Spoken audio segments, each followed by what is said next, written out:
On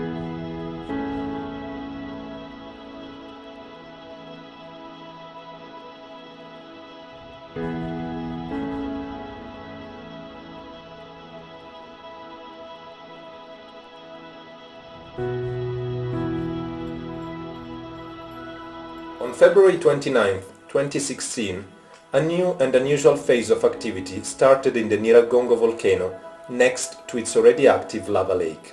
This new phase of activity objectively increased the hazard level. However, panic among Goma population was also exacerbated by uncontrolled rumors. The eruptive activity started from a well-known inner fracture close to the eastern wall of the crater's third terrace, resulting into a new volcanic vent.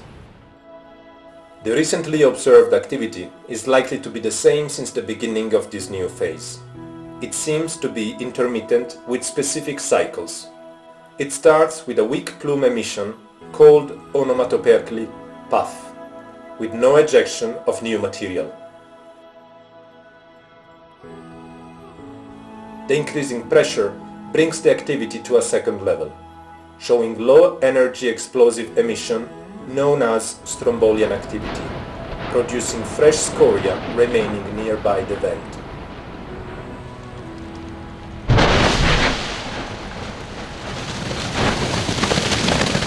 Eventually, tens of meters high lava fountains, accompanied by high-rate flows lasting between 8 and 12 hours, represent the climax of the witness activity.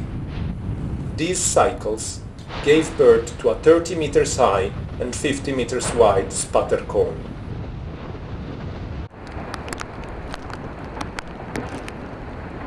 The vent showed its most energetic effects on the third terrace, where scoria of meter size have been ejected. On the second terrace, 70 meters above, just on the top of the emission point, it is possible to find scoria of decimeter size and Pellé's hair, long and extremely fine, fresh glass needles. On the first terrace, 160 meters above the emission site, only Pellé's hair were found, while on the crater rim, 350 meters above, few Pellé's hair were observed downwind direction on the western side. Thus, it is highly unlikely that this activity brought any scoria outside the rim. Being cyclic, intermittent and with completely different energetic strengths, each single eruptive cycle ejects different volumes of fresh lava. The amounts calculated range from few hundred thousands cubic meter of lava per hour to more than 1 million. This amount per hour is in the range of what has been emitted during the two events of 1977 and 2002.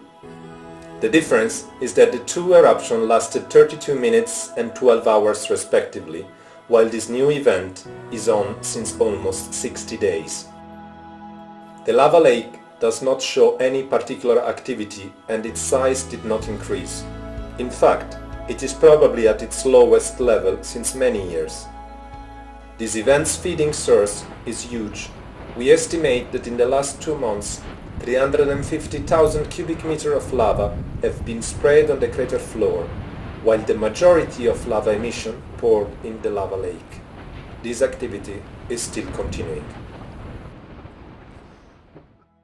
At the moment, it is difficult to clearly state whether the lava lake and this new vent share the same feeding source, which is, however, likely.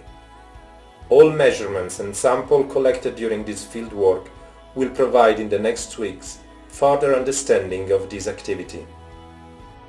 For what we have witnessed, local and regional faults did not play any visible role in this activity.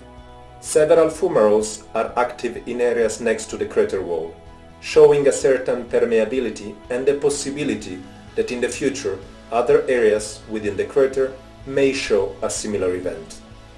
Our observation may not suggest any imminent danger of an external eruptive event. However, monitoring the volcano must remain a priority to better understand current and future activity.